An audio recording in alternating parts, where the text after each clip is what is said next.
Immigration has always been there, right from the beginning of mankind. Up till now, people were moving, people are moving, and people will and would continue to move.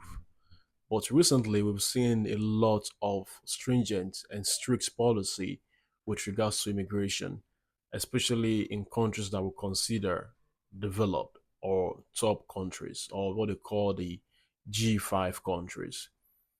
But for a student, it's a big deal. Becomes really peculiarly difficult if you have family. Hence, I have seen many people wallowing in their plight and thinking how they are still or would still be able to do their studies at the same time carry their family along without leaving their family back home. These are really concerning issues and situations that many people find themselves in. And in this video, I have been able to come up with a few countries that will be willing to accept you and your family. Again, that doesn't mean that these are the only countries that do that, but these are the most obvious ones that we know that will still give you the better life that you require or that you emphasize, that will still give you the good education and quality education that you think of, and they are still going to help you reunify you and your family. It's called reunification. So before we launch into it, let's take a moment.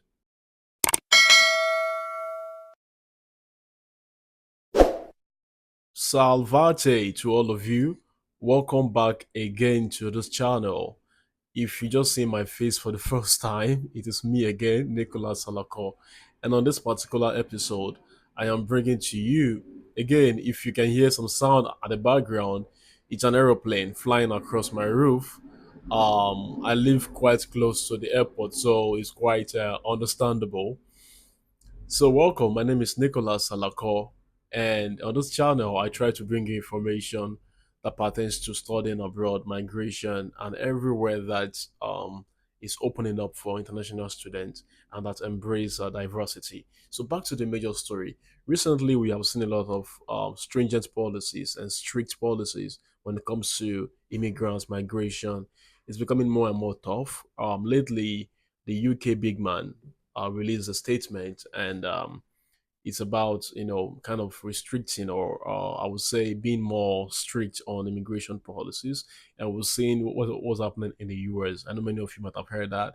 We've seen a lot of countries as well coming up with different ways to confine and constrict immigration into their zones, which is understandable, right? For whatever reason that is, we won't go into that. But let's stick to the topic of discussion. And today I want to give you a few countries that I think that you should look forward to if you really want to study and you have a family. Now, if you do not have a family, it is still one side, right? I mean, you can still find a way for yourself as a single person.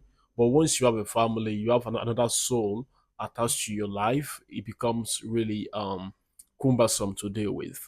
And again, migrating with this family can cause you a lot. Migrating alone is a big deal. Talk more of migrating with another person or a bunch of people. It's a lot of work. So you wouldn't want to put your energy and your resources in a fruitless space. You really want to do it and put your energy and your money and your resources into a place that will generate really substantial benefit for you. Because as we know, migrating to those countries, you are looking forward to quality experience, quality life, and whatever it is they are looking for. I hope it is good. But at the end of the day, it becomes really difficult if you can't reunify with your country, I mean, with your family, or if you have to wait for years before you can see your beloved family. So a few countries have actually been able to open their space up despite the difficulty and the continuous impact that strict immigration policy are having on the people. And the first country that is always having their doors open is Canada. Again, if you hear some sound at the background, that is an aeroplane. I live close to the airport, so I go through this every time. Okay, but don't bother about that. Just listen to what I'm saying. Canada is always very much open, at least for now. The Canadian government, the Canadian community is always opening their doors, their pathways to people who really want to study in Canada, who want to explore what life has to offer for them in Canada. So Canada is one place you should look out for. If Canada is a place that you really, really want to be, please consider Canada, especially if you have a family. And getting a PR in Canada is not as it's not as cumbersome or as tedious as some other countries have made it. So please consider Canada. The second country you want to consider is Australia. Australia is special to me. Australia is a very good country. Trust me. The market is big, it's beautiful. But one thing that people often say that is not true is that they say, oh, there are a lot of snakes in Australia. A lot of that is not true. A lot of, I mean, there are kangaroos in Australia. I mean, there are animals in Australia, but it's not as bizarre as people usually present it. It's not that case. Okay, so Australia is also another destination that you would want to consider if you're looking to travel or migrate or go study with your family. Australia is one country you want to consider. Germany is also another country that you want to consider. Germany is also really, really opening up its doors for immigrants with their family right now. Ireland has always been family oriented right from time. Despite all the policies going on around the world, Ireland has always been a country that welcomes students with their family together. So if you're applying to Ireland, and again, I'm not saying this will continue to be the case, but as for what we have now, currently, Ireland is a place that you would want to explore if you really want to study in Ireland and you want to study and carry your family along. Ireland is a place that you should go to. I mean, there might be some other added documentation that you might need, but that doesn't mean that it's going to be as difficult as other countries have made it seem like. So Ireland is a place. Finland is also another beautiful, beautiful, beautiful space you want to consider. Finland is also another country that you wouldn't want to joke with. Finland is one of the safest, one of the cleanest and safest country in the world that you wouldn't want to joke with. They speak Finnish. Now people have said that Finnish is the most difficult language in the world, and I don't believe so. I believe that as long as people can speak it, you can do it as well. Sweden, very low profile, very unpopular, but it's one country that you will need to look out for if you want to stay in the Schengen zone with your family and also study. Please look at Sweden. Look at schools in Sweden. I mean, along the line, I might come up with various videos that is peculiar to these countries. But for now, I'm giving you a random or let me say general view into these countries so that you can channel your resources to either of these countries. New Zealand is also another space that you want to consider. New Zealand is family friendly and family oriented. Okay, uh again, particularly you would for Canada, for example, what I have here, for Canada, you can work full time. I mean, your spouse can work full time, which is a good one. Canada has always been family friendly. I don't know what the job market in Canada looks like for now, even though we stay close to each other, but I don't really know what the I know for sure that for the US, if your partner is on F2, your partner cannot work. Even as a student, you cannot work outside of your school. It has to be in school and it's limited um to 40 hours. So you just have to find a way to balance that.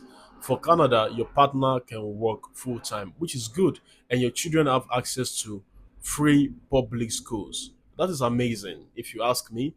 Having your children have access to free public schools and your partner can work and support you, that is interesting. And after your graduation as a student in Canada, you would have a 3-year work permit. These are current rules that you can really explore. Again, your study permit, also your partner is dependent on your visa. So Canada is giving you easier and easy ways to PR.